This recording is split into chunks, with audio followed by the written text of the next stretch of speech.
大家好，我是阿强。大家好，我是 Luke。欢迎大家收看我们这期的节目。我们今天想跟大家聊一聊这个周四奥运会上66公斤的女子拳击比赛发生了一件非常大的争议的一个事情再一次将本次奥运会上性别问题推上了风口浪尖。对，你知道这个开幕式的时候有一个关于这个性别问题的争议，现在这个比赛当中又来了。整体来讲体育界原来比较恐同的，早期的时候大部分的这些 LGBT 的运动员是不敢出柜的随着这个大的氛围有所改善出柜的这个同性恋的运动员呢就会越来越多。但是男女同性恋呢，它不涉及到性别的问题。是的，参加比赛的时候，如果跨性别想要参加这个体育运动的话呢，目前来讲还是一个很大的争议女跨男好像说我觉得你没占这个便宜，但是如果你要是男跨女想要去参加女性的比赛，到目前为止大的这个国际赛事都是禁止的。当然我们今天讲的这一位运动员呢，阿尔及利亚的叫伊曼尼哈利夫，他呢实际上呢出生的时候就是女性，然后护照上写的也是女性，他也是以女性的身份生活，人家并不是跨性别，需要把这个事实讲清楚。在这场女子66公斤级的拳击比赛当中呢，双方实际上争夺的是进入8强的名额。一方呢是我们刚才提到的这个阿尔及利亚的选手叫伊曼尼哈利夫那另外一方呢是来自意大利的选手安吉拉卡利里。安吉拉卡利里呢，在比赛进行到第46秒的时候他就宣布说我要弃赛。为什么？因为他被他的对手就是哈利夫给他连续击中了2次，他实际上鼻子受了重伤所以他就宣布了退赛。奥运会要退赛肯定心里很难受嘛，所以他有跪地痛哭的这个动作，这个呢就引起了很多人的同情。当然另外一些人呢就把这些同情变成了愤慨，他们就会觉得说他的对手，因为这个哈利夫呢在2023年的时候呢曾经因为参加比赛的时候这个高弯刺超标然后呢被取消了比赛资格，所以呢很多人呢就把这个攻击的目标呢对准了他的对手，认为他的对手好像性别不明这样呢就对这个哈利夫形成了网暴。哈利夫之前参加比赛的时候没有任何问题直到他在2023年的这个锦标赛当中，他打败了俄罗斯的拳击运动员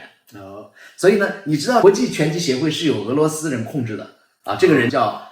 乌马尔克雷姆列夫。因为这个国际拳击协会被俄罗斯人控制了嘛那所以他呢就把俄罗斯的国有的能源公司作为这个拳击比赛的供应商而且呢他还把这个管理机构的大部分业务都转移到俄罗斯去了所以你可以想象俄罗斯人是非常恐同的，对吧？恐同恐跨，而且这个 LGBT 运动在那里是一个极端主义运动。是的，可以想象的。国际奥委会可不是他们这一套对吧国际奥委会是另外一个组织嘛，国际奥委会就说这个国际拳击协会他们做出的决定是武断的，而且呢是非常的突然的，没有经过任何的程序的讨论另外的话呢他们还会说你这个取消资格的原因呢也非常的模糊，对，你没有讲清楚。因为什么呢？管理机构既没有透露说你检测的这个报告也好，性质也好，内容也好谁检测了对吧？缺乏透明度。是的国际奥委会跟这个国际拳击协会是2个完全不同的单位对吧他们在这个问题上其实是标准有可能会不太一样的。对国际奥委会呢就更加宽容一些。刚才讲这个国际拳击协会因为是俄罗斯人控制嘛，所以你就懂了。国际奥委会的立场呢是非常确定的他们的发言人就特别提到说呢，所有参加女子拳击比赛的选手他们都遵守了比赛的规则。Was born female, was registered female, lived her life as a female, boxed as a female, has a female passport. This is not a transgender case. I know you're not saying that, but there has been some confusion that somehow it's a man fighting a woman. This is just not the case. It's scientifically, on that there is consensus. Scientifically, this is not a man fighting a woman. 这些选手他们的护照上显示的是女性他们出生的时候生理性别也是女性，而且他们是以女性的身份在社会上生活，没有任何人是跨性别身份，这一点必须要强调。网络上的那些网暴呢都是针对说某某某是不是跨性别，其实他们并不是。对，这是一个他们的生理性别和他们的自我认同是一致的。对，他们是一致的，而且他们在社会的生活里面也是这样子的。对，所以这个是一个非常重要的一个事实，需要被确认哈利夫的话呢其实他的成绩还不错他过去的话呢也参加过几项的这个国际顶级的赛事吧也取得了一些成绩，而且他还参加了上一届的东京的奥运会没有人对他在东京奥运会上提出什么质疑对吧他这个人1999年出生的，他出生在西北部的农村，哎呀，挺苦的一个孩子是吧？他的父亲呢，据说早期的时候呢，非常不赞成他作为一个女孩子去参加拳击比赛啊。他早期的时候参加足球比赛，他到10几岁的时候呢，才放弃了他的足球比赛，重新投入到他喜欢的拳击的这个新的爱好里面。那因为穷人嘛，他每一次据说到拳击馆去都要走10公里。就跟我小时候上学一样，走5公里。他比我还苦啊，因为他的这个努力，而且他的天分啊，引起了阿尔及利亚国家队的注意，这才有了他有机会亮相国际比赛啊。那么他是不是已经强大到说其他的女性都不能战胜他呢？其实肯定不是，根本不是啊！卫冕冠军土耳其的选手啊，还有我们中国的这个选手刘洋的这个水平，都是显然要高于他的。所以他并不是说已经是不可战胜了，比赛里面就碾压其他选手，其实并没有。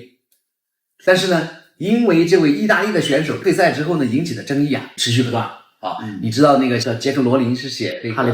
利波特的那个作家，他一向是对跨性别是非常非常反对的，很恐跨啊。除了他以外的话呢，有一位澳大利亚的75公斤的选手叫凯特琳帕克啊，他说我不跟这种人比赛，发表了一些这个反对的声音。当然我们都知道的这个美国前总统唐纳德·特朗普，哎呦，这个人他从来就没有对 LGBT 友善过，所以哪里都有他，所以他也赶紧要发言了，哈哈。那么最这个搞笑的是这个马斯克啊，伊隆马斯克，他的自己的小孩是一位男跨女的这个跨性别，对，所以这个人呢，你作为一个父亲，他不仅仅没有深刻的去体谅理解自己的孩子，他一直是站在这个跨性别的对立面的，对，他总是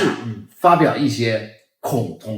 跨的一些言论，尤其是恐跨。是的，前2天这个马斯克的跨性别女儿站出来接受采访，就说这马斯克这个人呢就非常的自大，这个情绪不稳定啊，这个也很自恋啊，就也不会去真正的关心自己的小孩啊。尽管有一些批评的和反对的声音呢，但是哈里夫也得到了许多同行的支持。比如说，你看这个叫埃米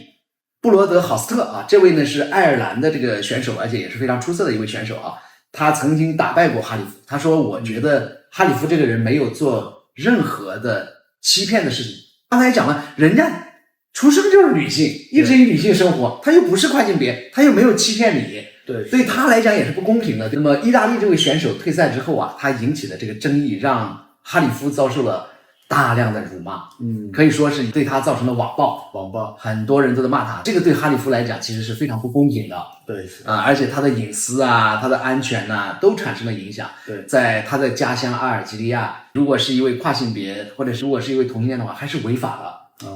虽然他不是哈，但是呢，这个对哈里夫的这个人身安全和隐私都造成了非常大的一个伤害。不过还好哈，就是阿尔及利亚的奥林匹克委员会到目前为止一直是站在哈里夫这一边，表示对他的支持这个还是一个可喜的事情。当时退赛的这位意大利的选手呢，他专门向哈里夫表达了歉意。对，因为他觉得引起的这个对哈里夫的网暴不是他的本意。我们来念一下他原话好不好？他说：“我为我的对手感到遗憾。如果国际奥委会说他可以参赛，我尊重这一决定。另外他说呢，这个事情这个不是我的本意。实际上呢，我想向他和其他人道歉。还是不错能够表达歉意啊。陆克，你知道这些简中的媒体总体而言是对 LGBT 是最不友善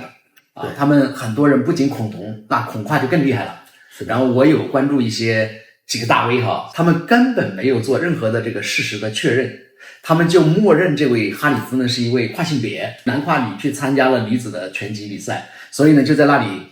这个发表他们的看法。对，也就是说你的看法是建立在一个虚构的错误的事实的基础上的，然后呢就开始对这些跨性别进行攻击，对奥运会的规则进行攻击，这个就是非常非常的不好了。其实早在2021年东京奥运会的举办以来呢，其实已经包括很多的这个运动联合会都已经有一些规定了。比如说我查了一下资料，世界游泳联合会、世界田径联合会还有国际自行车的联盟在内的多个体育机构其实都已经更新了他们的这个参赛资格，禁止从男性变性为女性的人，或者说经历了男性青春期的运动员去比赛。很显然按照现有的规则呢，那么哈里夫是可以参赛的。这一场66公斤级女子拳击比赛所引发的争议的话呢，其实它也凸显了这个体育界对性别问题的复杂态度，是吧？包括很多的观众也在这个问题上的态度是非常复杂的。大家对这一问题的了解其实还不够啊，还在这个过程当中哈。但是不管结果如何哈，哈里夫的故事呢，我认为它将会成为奥运史上的一个篇章。是的。感谢大家收看本期节目，你对这个话题是怎么看的呢？欢迎给我们留言。再见，拜拜。拜拜。